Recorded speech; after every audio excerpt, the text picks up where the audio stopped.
حمدا كثيرا طيبا مباركا فيه كما يحب ربنا ويرضى وأشهد أن لا إله إلا الله وحده لا شريك له وأشهد أن محمدا عبده ورسوله يا أيها الذين آمنوا اتقوا الله حق تقاته ولا تموتن إلا وأنتم مسلمون أما بعد فإن أصدق الحديث كتاب الله وخير الهدي هدي محمد صلى الله عليه وسلم وشر الأمور محدثاتها وكل محدثة بدعة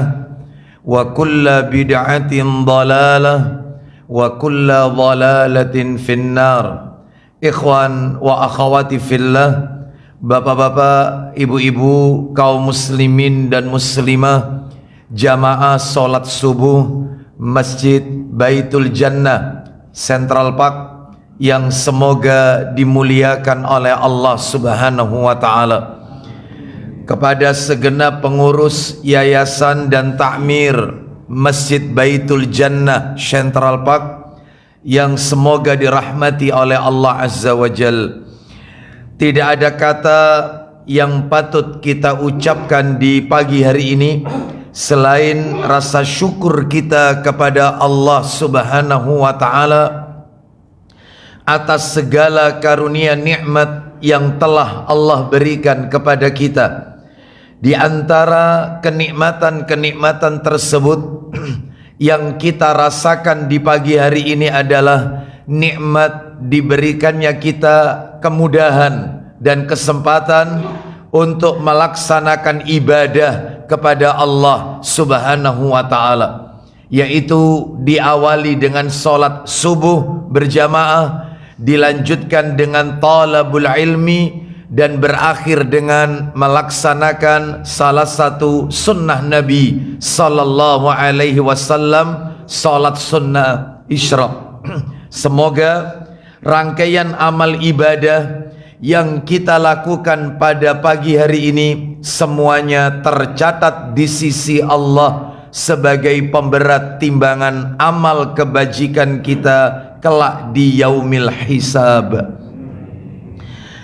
Bapak ibu kaum muslimin dan muslimah rahimani wa rahimakumullah, tidak memperpanjang muqaddimah, kita akan lanjutkan pembahasan kita. Seperti biasa, kajian kita di Sabtu pekan yang ketiga di Masjid Baitul Jannah Central Park. Materinya adalah membahas kitab yang ditulis oleh Syekh Adnan Torsyah hafizahullahu ta'ala, kitab yang berjudul Madza Yuhibbun Nabiyyu sallallahu alaihi wasallam wa madza yakrahu, yang sudah diterjemahkan ke dalam bahasa Indonesia, terbit 2 jilid, yaitu apa yang dicintai Nabi dan apa yang dibenci oleh Nabi sallallahu alaihi wasallam. Kita beberapa kali pertemuan di Masjid Baitul Jannah masih berbicara apa-apa yang dicintai oleh Nabi, karena sangat banyak Bapak Ibu sekalian, baik dalam masalah ibadah, baik dalam masalah muamalah, baik dalam masalah-masalah yang lainnya. Itu kita masih belum menyentuh apa-apa yang dibenci oleh Nabi, karena itu masih jauh Bapak Ibu sekalian. Kita masih berada pada pembahasan apa yang dicintai, disukai oleh Nabi sallallahu alaihi wasallam. Menurut catatan saya, terakhir materi kita bulan yang lalu, kita masih berada yang dicintai oleh Nabi nomor 3 Bapak Ibu sekalian.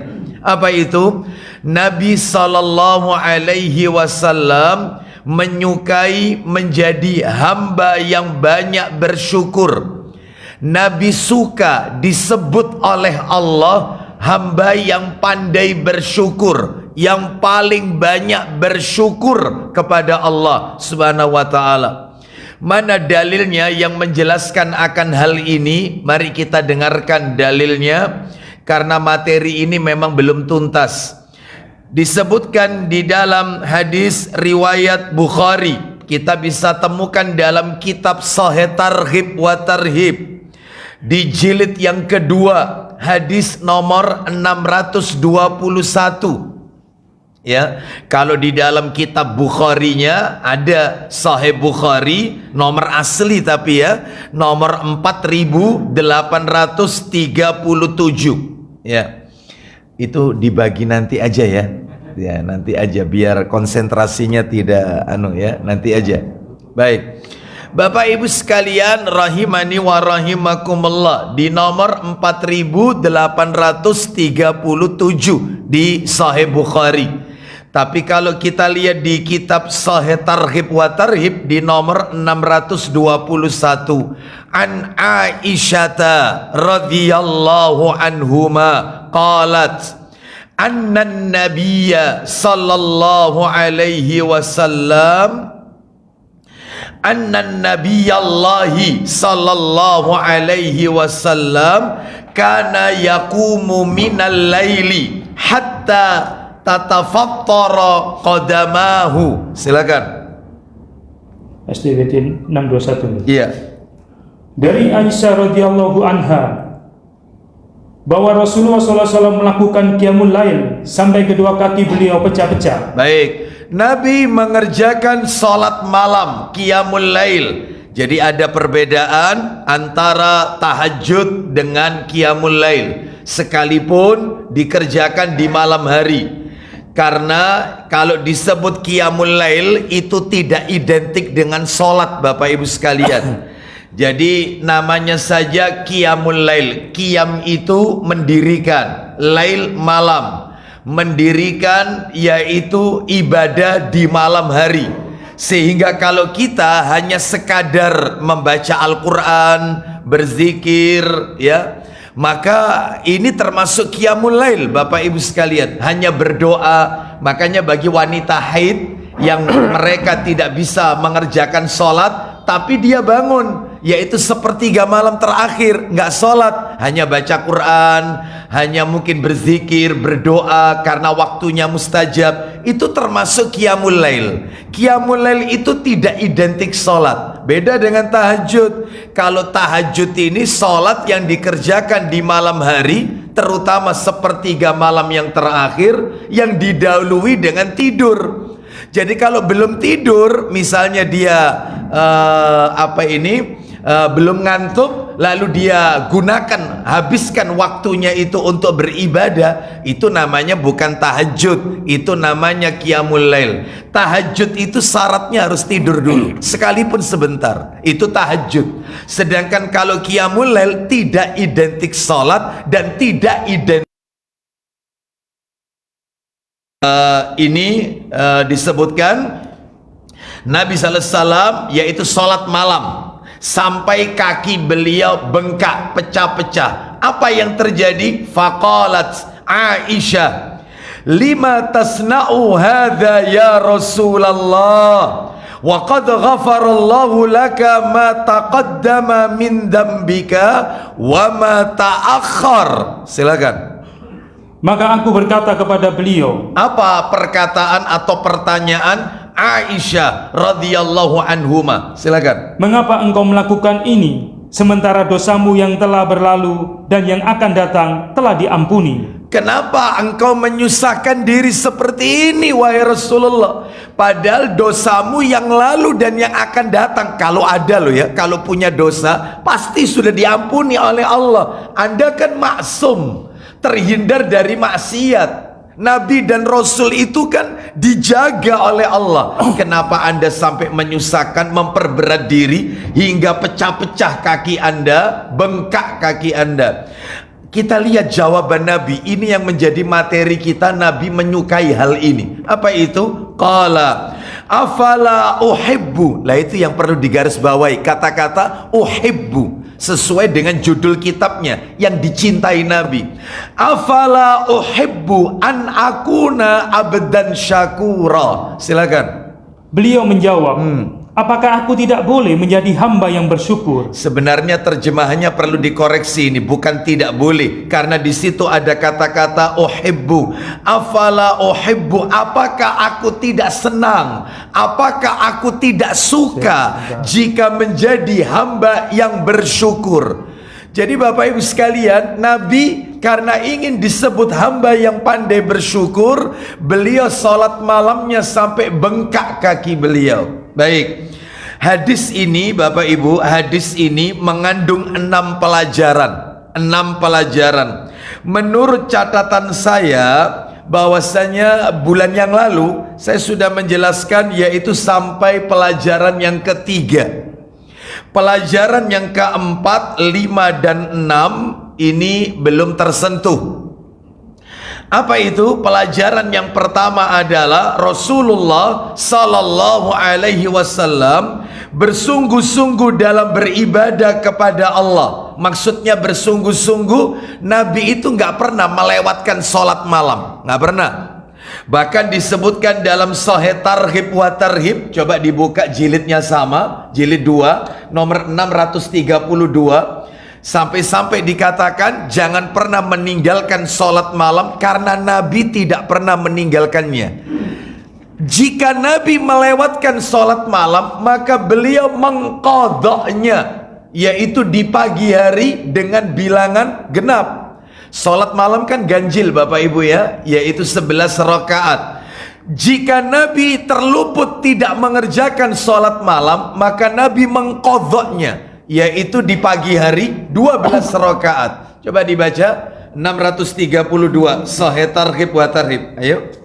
Dari Abdullah bin Abu Qais radhiyallahu an, dia berkata, Ya. Aisyah radhiyallahu anhuma berkata, Silakan. jangan tinggalkan qiyamul lail. Kenapa? Karena Rasulullah SAW tidak pernah meninggalkannya. Nah, ini menunjukkan bentuk kesungguhan beliau dalam beribadah. Sikap mudawamah. Apa mudawamah? Sikap ajek, sikap istiqomah, kontinuitas dalam beribadah. Yang kedua, pelajarannya yang sudah kita bahas bulan yang lalu, disunnahkan sholat malam itu yang lama berdirinya. Sebaik-baik sholat malam adalah yang paling lama berdirinya, bukan lama sujudnya. Karena disebutkan dalam riwayat Muslim, bisa dilihat dalam Sahih Muslim, di hadis yang ke-729. Ya, ini cetakan terjemahan. Itu sholat malam rakaat pertama setelah Al-Fatihah, surat yang beliau baca Al-Baqarah, An-Nisa dan Ali Imran. Itu kalau mau ditotal, Al-Baqarah 286 ayat, An-Nisa 176 ayat, Ali Imran 200 ayat, kurang lebih 650 ayat dalam satu rakaat. Kenapa kok tidak urut setelah Al-Baqarah lalu Ali Imran? Karena Nabi hendak mengajarkan kepada kita bahwasanya kalau sholat sunnah, surat yang kita baca penomorannya boleh nggak urut? Boleh. Misalnya kalau sholat qobliyah atau sholat ba'diyah gitu ya, atau sholat duha, misalnya nih rakaat pertama kul huwallahu ahad, mestinya rakaat kedua ya setelah kul huwallahu ahad, entah kul a'udzu birabbil falaq atau kul a'udzu birabbin nas. Ini tidak, rakaat pertama kul huwallahu ahad, rakaat kedua mundur inna a'toina misalnya, nggak apa-apa kalau sholat sunnah. Tapi kalau sholat fardu urut, sholat fardu urut, nomor suratnya setelahnya. Apa yang Bapak Ibu baca, maka rakaat berikutnya adalah surat yang setelahnya. Sekalipun lompatnya jauh, tapi setelahnya penomorannya. Bisa difahami Bapak Ibu ya. Jadi ini yang diajarkan Nabi. Baik, kita lanjutkan aja, yang jelas ada di situ. Lah yang terakhir, yang ketiga, ini sekedar mereview sedikit aja. Pelajaran yang ketiga, disunnahkan memanjangkan bacaan saat sholat malam. Bacaannya diperpanjang, yaitu di Sahih Muslim nomornya 744.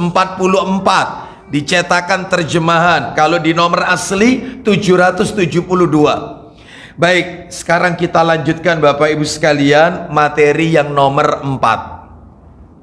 Materi, mohon maaf, pelajaran yang nomor 4 Bapak Ibu. Singkat aja. Yang keempat, hadis yang tadi kami sampaikan, cerita tentang Nabi sholat malam sampai pecah-pecah kaki beliau. Setelah ditanyakan oleh Aisyah radhiyallahu anhuma, ternyata jawaban beliau sallallahu alaihi wasallam, aku ingin, aku suka disebut hamba yang banyak bersyukur. Pelajaran yang keempat dalam hadis ini menunjukkan tentang keutamaan sholat malam.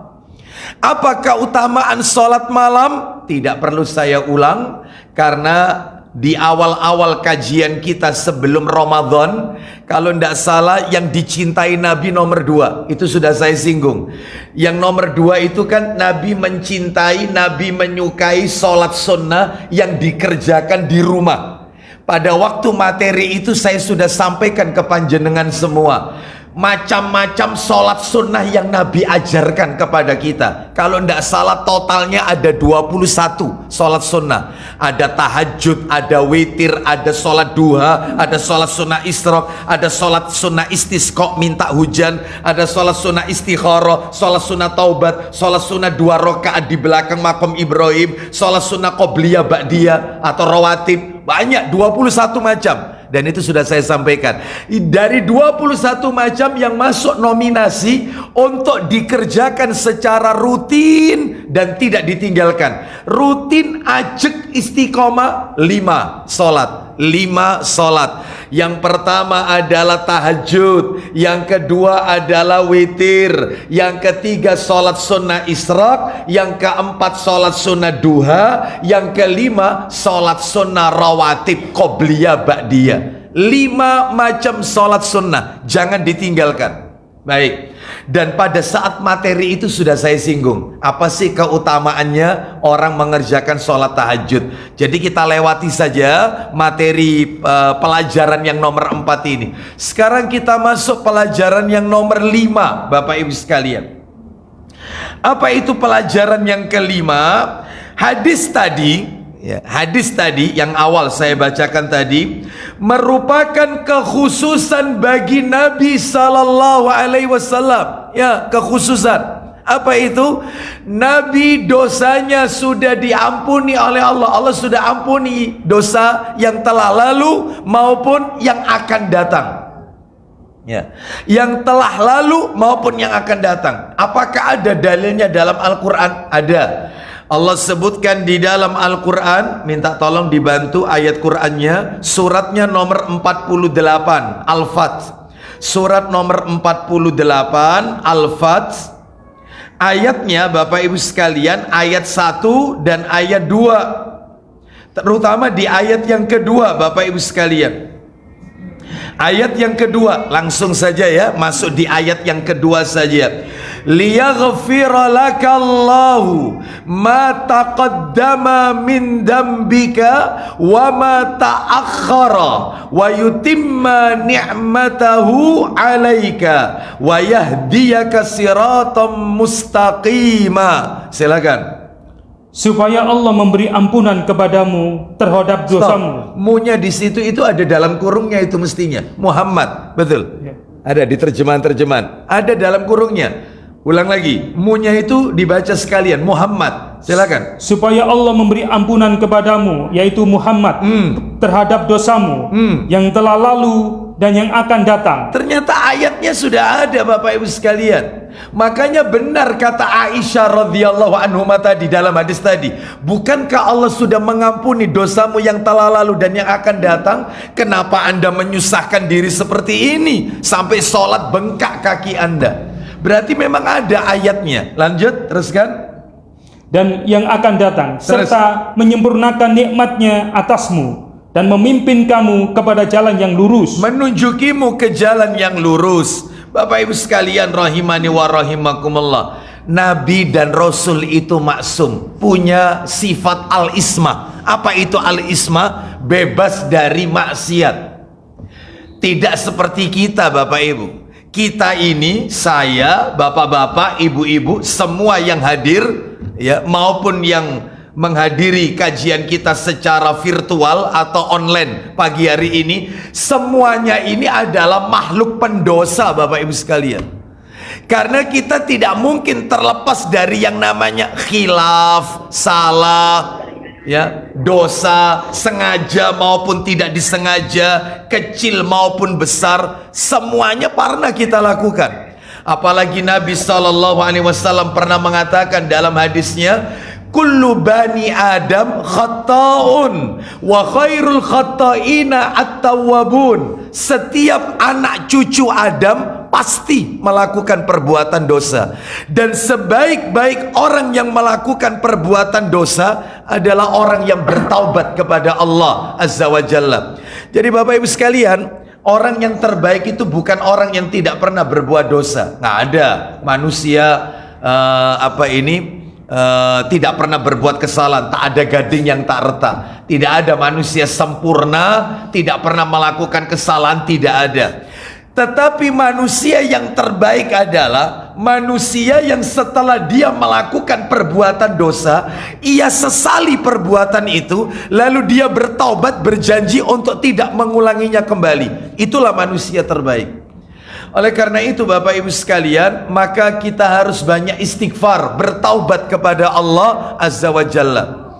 Bapak Ibu tadi kan mendengar bahwasanya nabi saja yang sudah diampuni dosanya yang telah lalu dan yang akan datang, ternyata beliau setiap hari itu tidak kurang minta ampun kepada Allah 100 kali. 100 kali. Mana dalilnya? Coba dibuka hadis riwayat Ibnu Majah. Ada di sini. Hadis riwayat Ibnu Majah jilid yang ketiga Bapak Ibu sekalian. Ibnu Majah jilid yang ketiga. Kita dengarkan yaitu nomor aslinya dulu ya, bagi Bapak Ibu yang mungkin punya kitab aslinya, di nomor 3815, atau kalau dicetakan terjemahannya nomor 3091.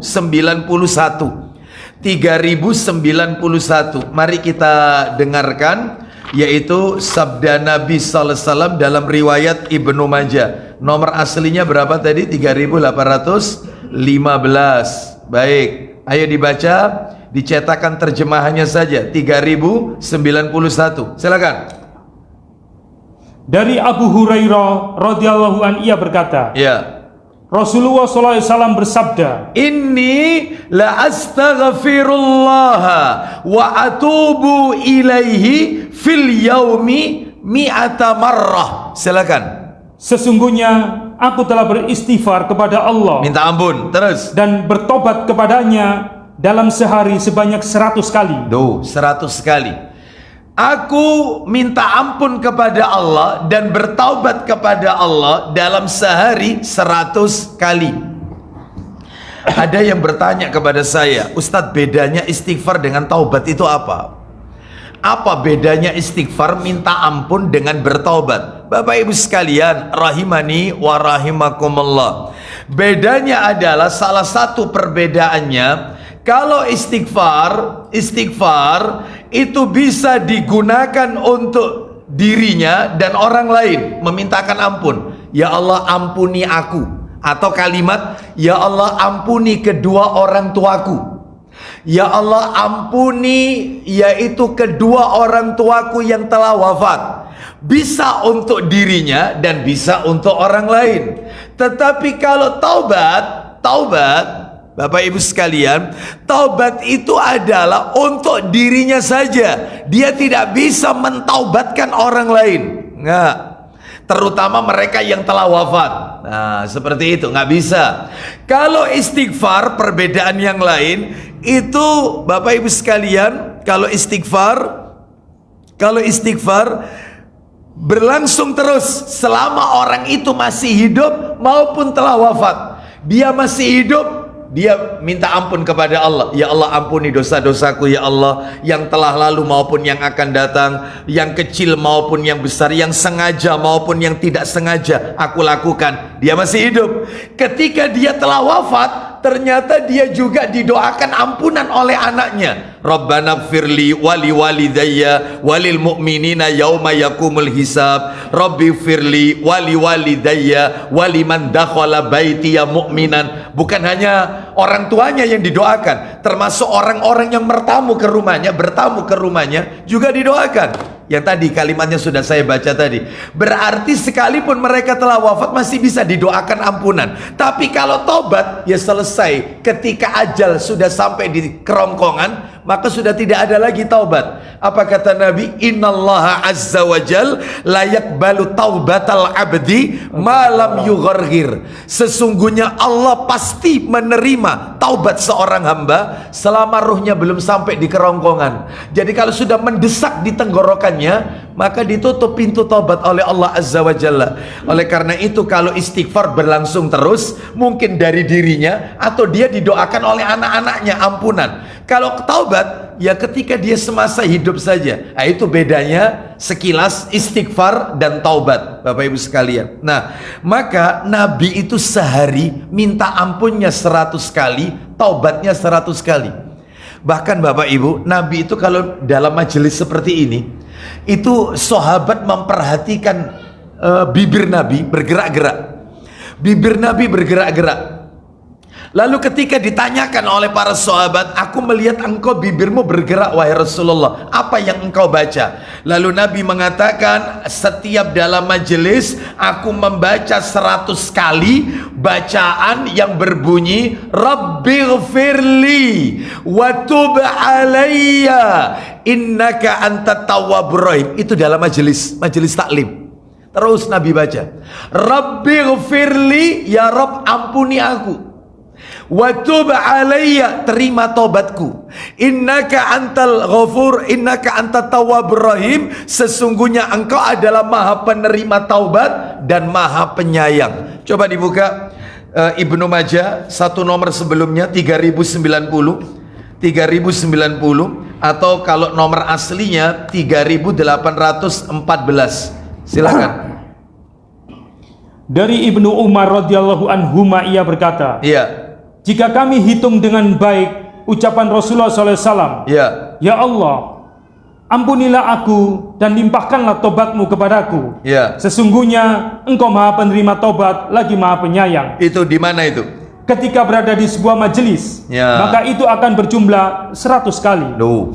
Dalam sebuah majelis, kalau aku hitung, Nabi mengucapkan 100 kali Rabbighfirli wa tub alayya innaka antat tawwabur rahim. Jadi bacaannya mirip seperti bacaan selesai sholat duha. Nah, selesai sholat duha. Jadi setiap selesai sholat duha itu kan ada wiridnya Bapak Ibu. Nabi mengajarkan setelah sholat duha itu membaca bukan Rabbighfirli, tetapi Allahumma gfirli.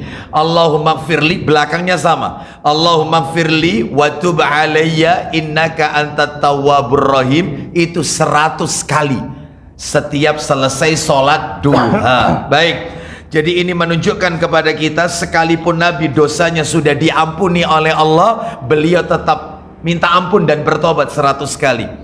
Ada yang bertanya, Ustadz, itu kan untuk Nabi Ustadz, yang lalu maupun yang akan datang dosanya diampuni oleh Allah Subhanahu wa ta'ala. Ada enggak Ustadz yang manusia biasa kayak kita-kita ini, yang diampuni oleh Allah dosanya yang lalu maupun yang akan datang? Ada, yaitu hanya satu amalannya, cuman satu, tidak lebih dari satu. Dari sekian banyak hadis, cuman satu amalannya. Apa itu? Kemarin puasa Arafah. Sebab Nabi ketika ditanya tentang puasa Arafah, maka Nabi mengatakan yukaffirus sanatal madiyata wal baqiyata. Kata Nabi, semoga dapat menghapus dosanya setahun yang lalu dan setahun yang akan datang. Berarti 2 tahun 730 hari dosa kita diampuni. Itu dosa kecil. apa dosa besar? Imam An-Nawawi mengatakan dosa kecil. Tapi kalau Ibnu Taimiyah, gurunya Ibnu Qayyim Al-Jauziyah rahimahullah, beliau mengatakan termasuk dosa besar karena tidak disebutkan khusus dalam hadis ini. Nabi hanya mengatakan dosanya yang lalu, setahun yang lalu, dan dosa setahun yang akan datang. Gak ada kata-kata khusus kecil, gak ada. Berarti sifatnya umum, ya besar ya yang kecil. Mudah-mudahan kemarin dosa-dosa kita diampuni oleh Allah Azza wa Jalla. Itu Ustadz, masalahnya arafahnya beda Ustadz, ini masalahnya ya.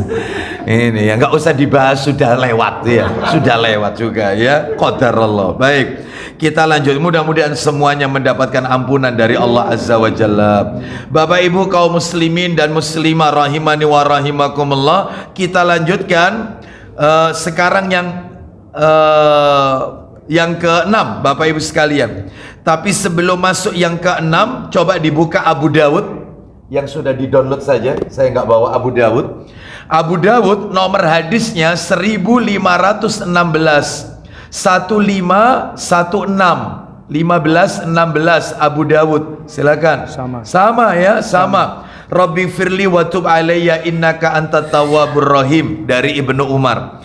Sekarang kita masuk saja nomor 6. Nah, ini yang agak panjang Bapak Ibu sekalian. Materi terakhir penutup yang nomor 6. Maksudnya pelajaran ke-6.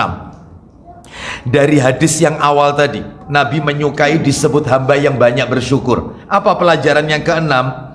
Bapak Ibu sekalian, kata para alim ulama, sholat malam itu, nah ini sholat malam itu sebagai tanda bahwa hamba tersebut bersyukur atas nikmat yang Allah telah berikan kepada dirinya. Orang yang mengerjakan sholat malam itu sebagai indikator, sebagai tanda orang itu bersyukur atas nikmat yang telah Allah berikan. Jadi maksudnya begini, saya akan menggunakan kalimat mafhum mukhalafah, pemahaman kebalikannya. Begini, orang itu kalau mengaku dirinya menjadi hamba yang bersyukur, ya, jangan mengklaim dirinya sebagai hamba yang pandai bersyukur kalau tidak pernah sholat tahajud, kalau nggak pernah tahajud. Bagaimana Anda bisa dikatakan hamba yang bersyukur wong tahajud saja tidak? Pemahaman kebalikannya demikian. Makanya Nabi nggak pernah ninggal tahajud dalam rangka beliau pengen disebut oleh Allah hamba yang banyak bersyukur. Sehingga kesimpulannya adalah orang yang selalu mengerjakan sholat tahajud, sholat malam, itulah sebagai tanda rasa syukurnya dia kepada Allah Azza wa Jalla. Seperti itu ya. Jadi ini tanda seseorang itu disebut hamba yang pandai bersyukur. Bapak Ibu sekalipun hanya witir 1 rakaat, upayakan bangun malam. Hatta itu 1 rakaat witir, hanya witir tanpa didahului tahajud. Ya, maka ini sebagai bentuk rasa syukur kita kepada Allah Azza wa Jalla. Nah, kaitannya dengan masalah syukur, materinya saya bagi lagi. Nah, ini ya. Nah, ini yang agak sedikit panjang, tapi insya Allah mudah-mudahan kita bisa tuntaskan. Yang pertama saya akan menyampaikan tentang keutamaan syukur. Orang itu kalau suka bersyukur apa keutamaannya? Ini yang pertama. Yang kedua, hakikat syukur. Hakikat syukur. Ini yang nomor 2 ini. Hakikat syukur. Yang ketiga, Bapak Ibu sekalian, tips agar menjadi orang yang pandai bersyukur. Apa tipsnya? Supaya kita ini menjadi hamba yang pandai bersyukur. Tipsnya apa? Ini yang nomor 3. Dan yang terakhir, materi yang keempat adalah cara bersyukur yang salah. Nah, cara bersyukur yang salah. Nah, ini baik. Sekarang kita awali Bapak Ibu sekalian. Yang pertama, keutamaan syukur.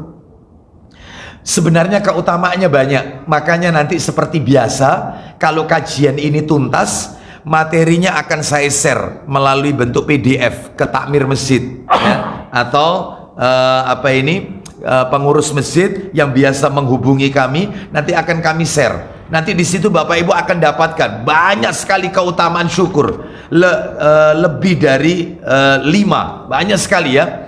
Baik, saya sebutkan 2 saja Bapak Ibu, mudah-mudahan mewakili. Keutamaan orang yang pandai bersyukur saya sebutkan 2 saja dari sekian yang banyak. Yang pertama, mendapatkan ganjaran di dunia dan di akhirat. Mendapatkan pahala di dunia dan di akhirat. Di dunia diberikan kenikmatan, di akhirat diberikan kenikmatan. Orang kalau pandai bersyukur. Mana dalilnya? Coba dibuka Ali Imran, surat nomor 3, Ali Imran.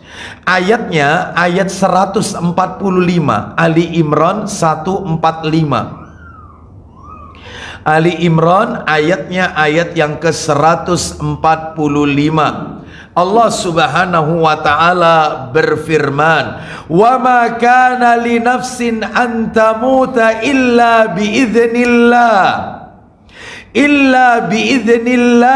kitaban muajjala wa may yurid sawabad dunya nu'tihi minha wa may yurid sawabal akhirati nu'tihi minha wa sanajzis syakirin." Silakan. Sesuatu yang bernyawa tidak akan mati melainkan dengan izin Allah. Terus. Sebagai ketetapan yang telah ditentukan waktunya. Terus. Barang siapa mengendaki pahala dunia, Ya. niscaya kami berikan kepadanya pahala dunia itu. Stop. Dan ulang lagi. Barang setiap yang bernyawa dari awal, sesuatu yang bernyawa tidak akan mati melainkan dengan izin Allah. Sebagai ketetapan yang telah ditentukan waktunya. Jadi tidak ada istilah mati suri, Bapak Ibu. Tidak ada istilah mati suri. Mati karena sudah ditetapkan oleh Allah. Nah, terus kalau orang itu kemudian Ustadz, yaitu mati terus kemudian katanya hidup lagi. Ya, di sini ada Pak Dokter, itu jantung berhenti sejenak. Ya, artinya lihat, aneh-aneh mesti ceritanya orang mati suri itu. Lihat, Anda tanya, Anda yaitu meninggal sekian jam, ternyata Anda bangun lagi, yaitu hidup lagi. Apa yang Anda rasakan? Mulai aneh-aneh ceritanya itu. Saya dibawa oleh ini, saya ditaruh di sebuah ruangan begini. Semuanya bertentangan dengan hadis Nabi Sallallahu Alaihi Wasallam. Sehingga tidak ada mati suri, itu tidak ada. Ya, kalau dia itu meninggal, dokter menvonis bahwasanya orang ini telah tiada. Ternyata dia bisa hidup kembali. Jantung berhenti sejenak. Seperti itu aja. Karena memang belum waktunya mati. Lihat kalimatnya. Setiap yang bernyawa tidak akan mati kecuali dengan izin Allah. Berarti belum mendapatkan izin dari Allah dalam hal ini. Dan tidak ada cerita-cerita yang seperti ini, yaitu orang-orang yang mati suri, yang katanya malaikat itu begini, saya dibawa ke sini dan seterusnya. Padahal kalau kita lihat di dalam hadis Nabi, orang itu kalau orang soleh, orang beriman, ketika dia mau wafat, sakaratul maut, nazak, maka dia didatangi oleh pembantunya malakul maut, malaikat pencabut nyawa, pembantunya ya, sang eksekutornya belum datang. Ketika para pembantunya ini datang, membawa kain kafan dari surga dengan aroma wangi yang sangat wangi, lebih wangi semua parfum yang ada di muka bumi ini. Maka ruh itu dicabut Bapak Ibu dari telapak kaki sampai ke lutut. Itu bukan malaikat maut, bukan. Dari lutut sampai ke pinggul, pinggul sampai ke dada, dada sampai ke kerongkongan, itu masih para pembantu malakul maut yang datang di awal dulu. Lalu kemudian ketika ruh sudah sampai di kerongkongan, eksekutornya datang, yaitu yang paling sakit di situ. Dan itu cuma satu tugasnya, malakul maut, yang sebagian orang mengatakan malaikat Israel. Sebenarnya penamaan Israel ini adalah penamaan dari hadis-hadis Israiliyat. Tidak sahih Bapak Ibu. Yang benar itu malakul maut. Yang benar nama malaikat ini, malaikat pencabut nyawa. Baik, Allah sebutkan dalam surat As-Sajdah ayat 11 dan 12.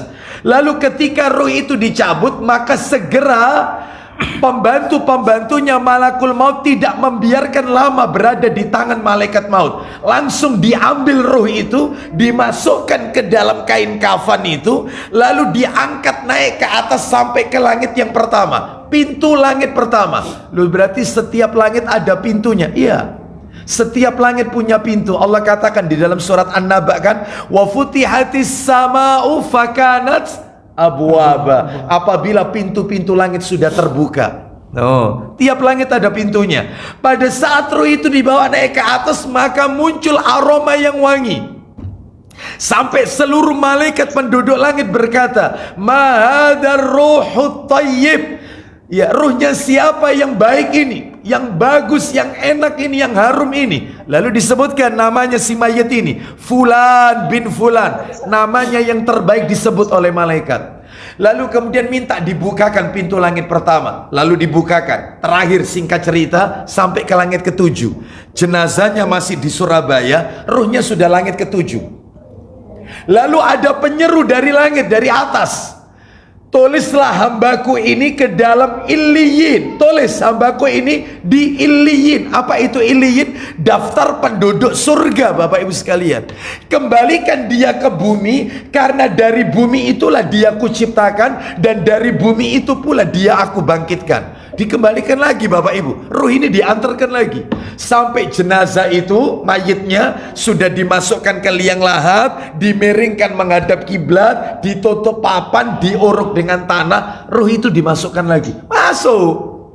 Lalu didudukkan oleh malaikat, ganti sekarang malaikatnya, malaikat penanya kubur, Mungkar Nakir, didudukkan, duduk berhadapan, Marabbuk wa madinuk waman nabiyuk, siapa Rabbmu, apa agamamu, dan siapa nabimu. Dalam riwayat yang lain agak panjang, yang nomor 3, mahadar rajulul ladzi bu'itsa fikum, siapakah laki-laki yang diutus oleh Allah di tengah-tengah umat ini. Maksudnya Nabi Muhammad.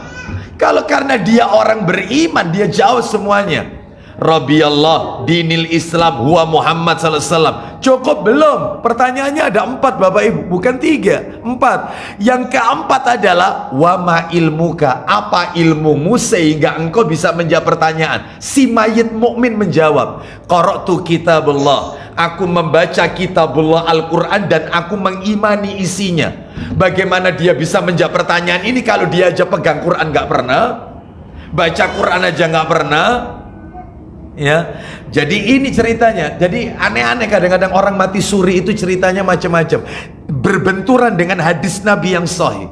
Nah, seperti itu ya. Maka jangan dipercaya seperti ini. Memang belum waktunya meninggal, jantung berhenti sejenak. Tuh, itu ya. Baik, kita lanjutkan. Teruskan Pak Didi, belum kelar. Barang siapa menghendaki pahala dunia, niscaya kami berikan kepadanya pahala dunia itu. Dan barang siapa menghendaki pahala akhirat, kami berikan pula kepadanya pahala akhirat itu. Nah, sudah ya. Siapa yang menghendaki pahala di dunia kami berikan, yang menghendaki pahala akhirat kami berikan, dan kami akan memberi balasan kepada orang-orang yang bersyukur. Nah, kata para alim ulama, yang dimaksud dengan balasan di sini adalah balasan di dunia dan balasan di akhirat. Kalau di dunia bentuknya kayak apa, dimudahkan semua urusannya oleh Allah. Semua rezekinya diberikan oleh Allah, urusannya dimudahkan oleh Allah. Apa yang dia inginkan dalam masalah dunia dikabulkan oleh Allah, kalau pandai bersyukur. Lah kalau di akhirat, ya tidak ada lain kecuali surganya Allah Azza wa Jalla. Itulah balasan di akhirat bagi mereka yang pandai bersyukur. Semoga kita semua termasuk di dalamnya. Amin. Baik, yang terakhir nomor 2, keutamaan syukur. Ya, bahwasannya Bapak Ibu sekalian, orang itu kalau pandai bersyukur, nikmatnya akan ditambah. Saya yakin panjenengan pasti hafal ayatnya ini. Wa itta'adzana rabbukum la in syakartum la azidannakum wala in kafartum inna adzabi lasyadid.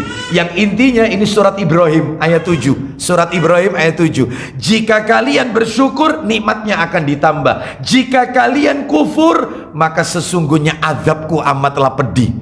Jadi orang kalau bersyukur nikmatnya akan ditambah. Ditambah itu 2, ditambah kuantitasnya dan ditambah kualitasnya. Kuantitasnya jumlah nikmatnya ditambah, kualitasnya nilai keberkahan nikmatnya juga ditambah.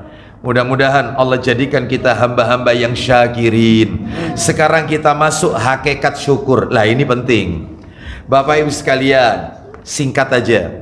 Hakikat syukur, orang itu disebut pandai bersyukur. Ternyata kata Al-Imam Ibnul Qayyim Al-Jauziyah rahimahullah, di dalam kitab Madarijus Salikin juz yang kedua halaman 244, orang itu disebut pandai bersyukur syaratnya 3. Ya cuma 3 ini aja. 3 ini, tidak lebih dari 3.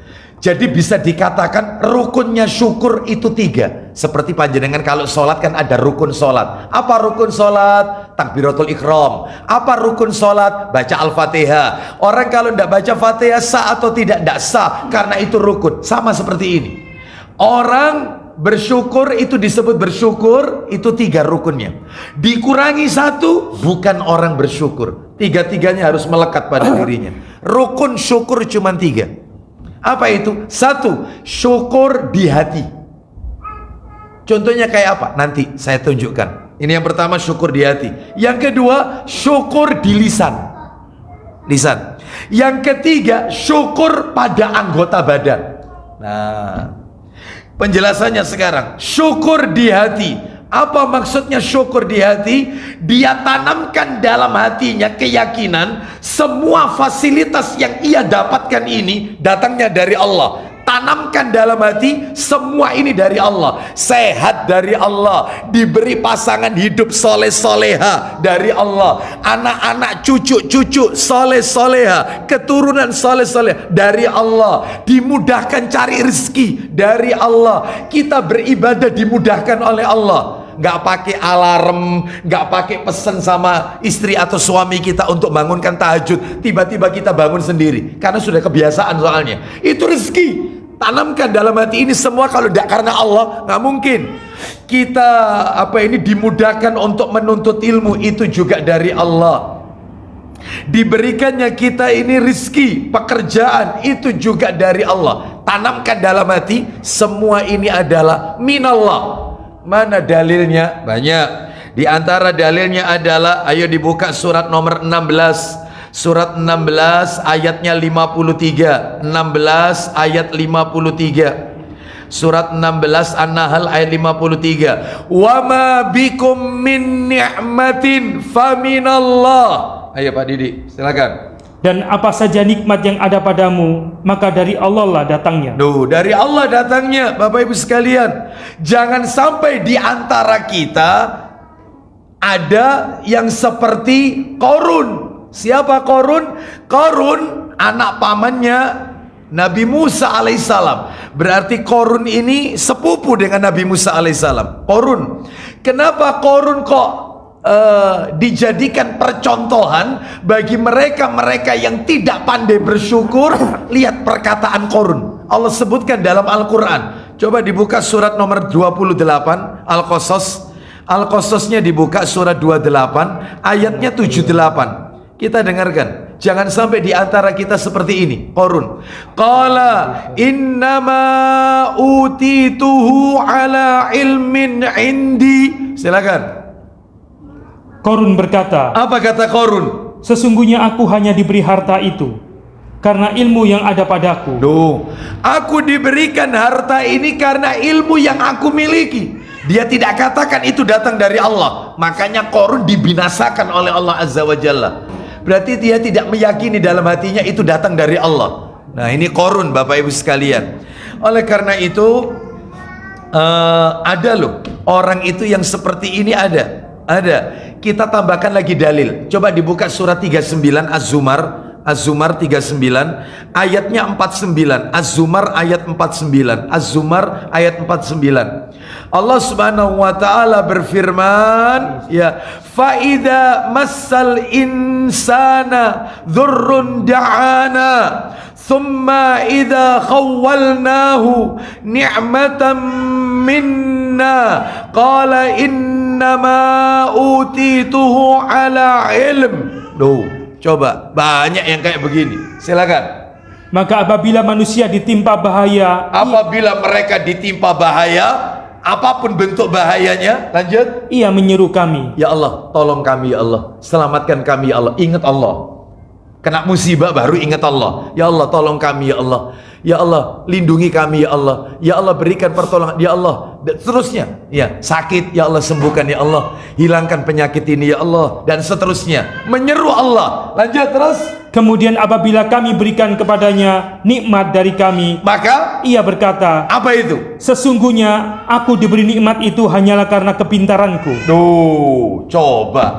Ya. Ada lagi Ustadz, contoh yang lebih detail. Banyak, malah horor ini contohnya. Termasuk syirik ini. Apa itu? Coba dibuka Pak Didi, surah 29 Al-Ankabut.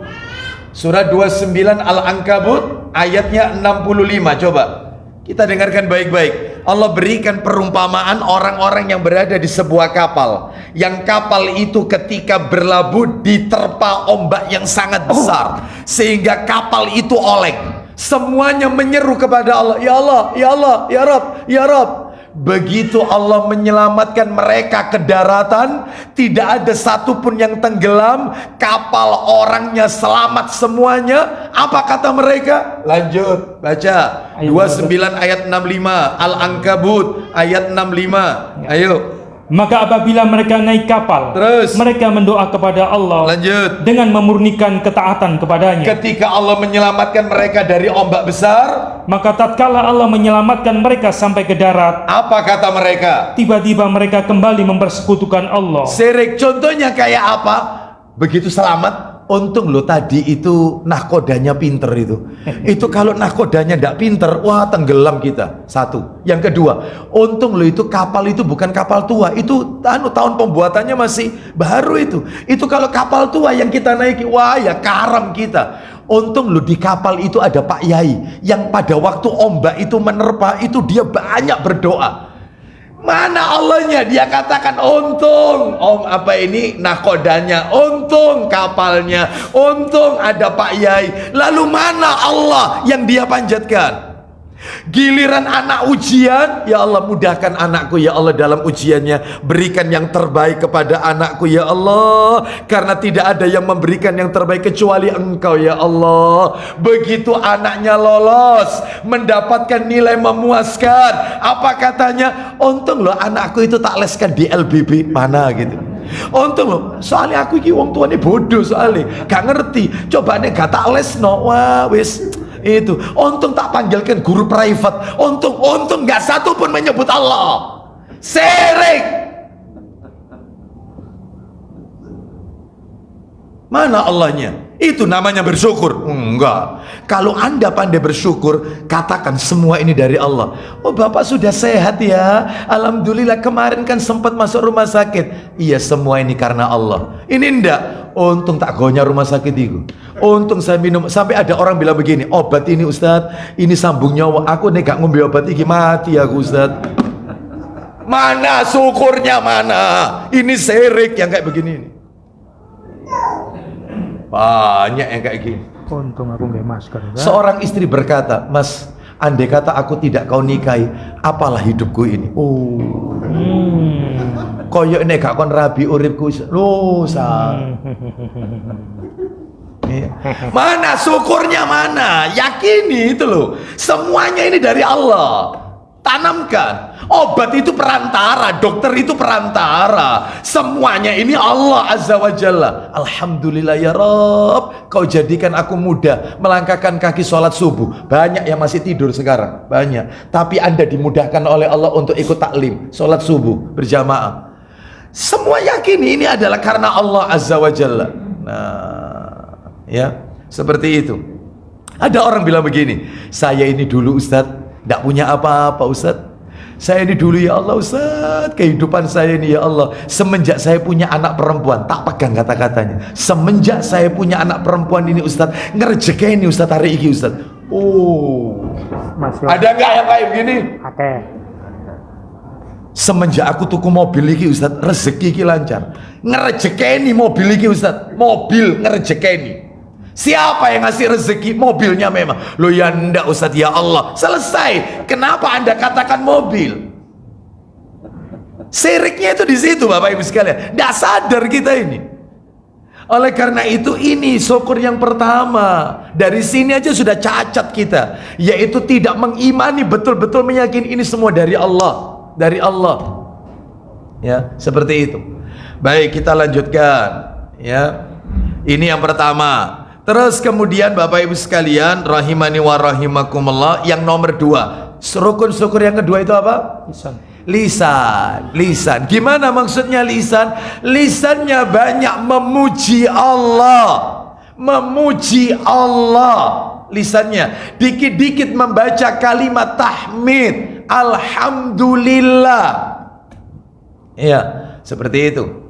Ya, Bapak Ibu sekalian rahimani wa rahimakumullah, tahmid itu ada dua Bapak Ibu. Kalau tahmid di luar sholat itu bacaan alhamdulillah, itu kalau di luar sholat. Kalau di dalam sholat itu ada tahmidnya juga. Ada tahmid itu di dalam sholat. Di dalam sholat ucapan apa? Rabbana walakal hamdu, itu ucapan tahmid.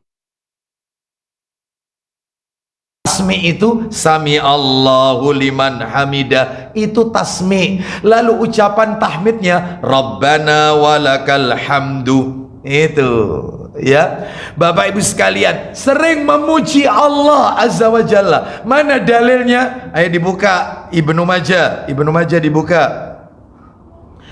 Ibnu Majahnya dibuka. Ya. Nomor hadisnya Bapak Ibu sekalian di nomor Ibnu Majah nomor 3081. 3081.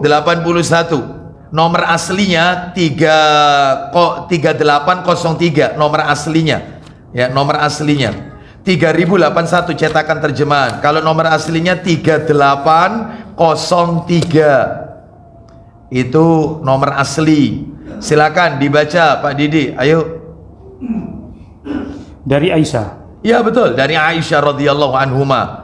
Dari Aisyah radhiyallahu anhuma ia berkata, Rasulullah SAW jika melihat sesuatu yang beliau sukai, Nabi, iya ulang lagi, Rasulullah SAW jika melihat sesuatu yang beliau sukai, maka beliau akan mengucapkan. Stop. Nabi itu kalau mendapatkan sesuatu yang menggembirakan, yang beliau sukai, yang menggembirakan lah, beliau mengucapkan alhamdulillahilladzi bini'matihi tatimmus salihah. Ayo, beliau mengucapkan segala puji bagi Allah, ini terjemahannya, yang dengan nikmatnya semua kebaikan sempurna. Nah itu. Terus sebaliknya, kalau Nabi mendapatkan suatu mudorot, kejelekan, keburukan, lanjut. Dan jika beliau melihat sesuatu yang beliau benci, nah beliau benci atau mendapatkan satu kondisi yang apa ini tidak menyenangkan, kondisi yang buruk, ya musibah atau apapun, Nabi ternyata tetap memuji Allah. Cuman kalimatnya beda sama yang tadi. Begini kalimatnya kalau mendapatkan kondisi yang tidak menyenangkan,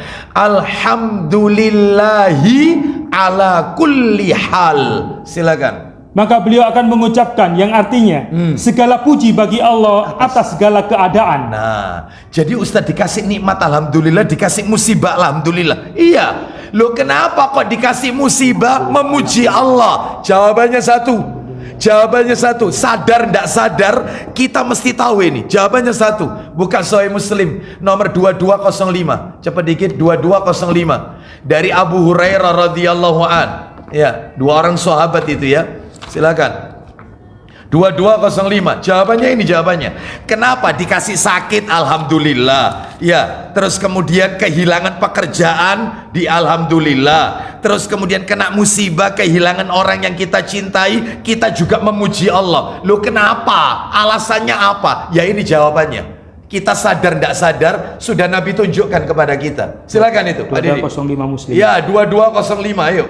Dari Abu Sa'id dan Abu Hurairah radhiyallahu an. Ya kan, dua orang sahabat Nabi. Lanjut. Keduanya mendengar Rasulullah SAW bersabda. Isi sabdanya, tidak ada suatu cobaan yang menimpa orang mukmin. Apa saja bentuk cobaannya? Seperti sakit biasa, sakit ringan, sakit biasa, terus kesusahan, susah, terus sakit berat apapun namanya, terus kesedihan, sedih, terus dan kecemasan termasuk galau di sini. Melainkan Allah Ta'ala menghapus dosa-dosanya karenanya. Diampuni oleh Allah.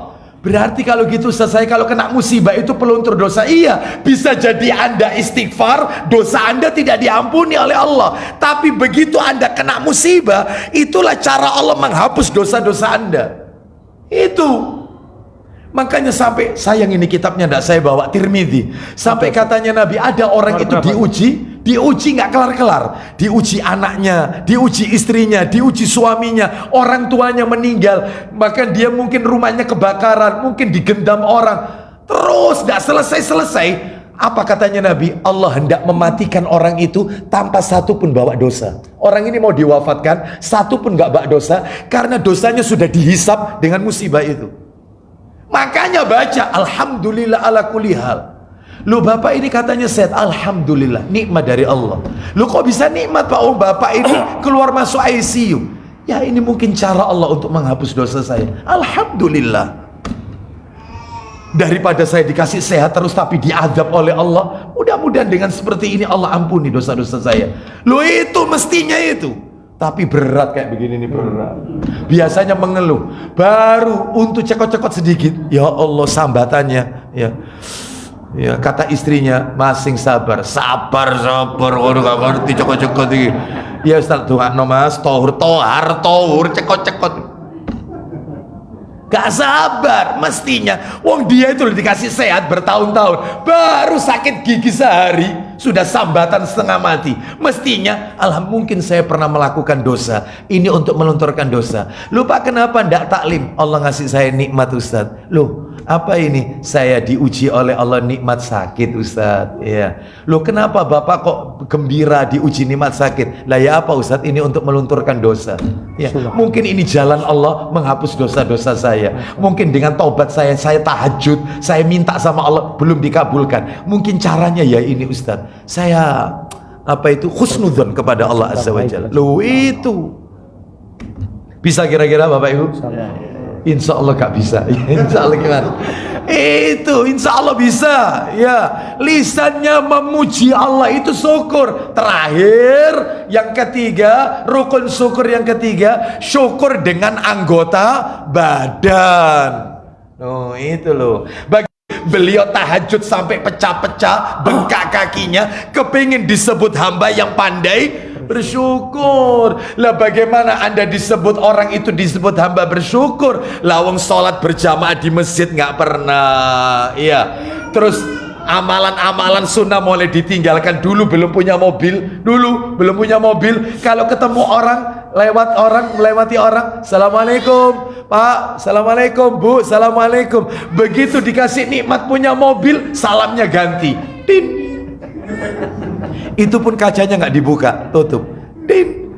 Kenapa dikasih nikmat kok malah luntur? Kenapa dikasih nikmat kok malah jauh dari tuntunan? Mestinya dikasih mobil, dikasih kendaraan, dikasih kenikmatan, tambah sregep ibadahnya, bukan tambah lentur dan luntur.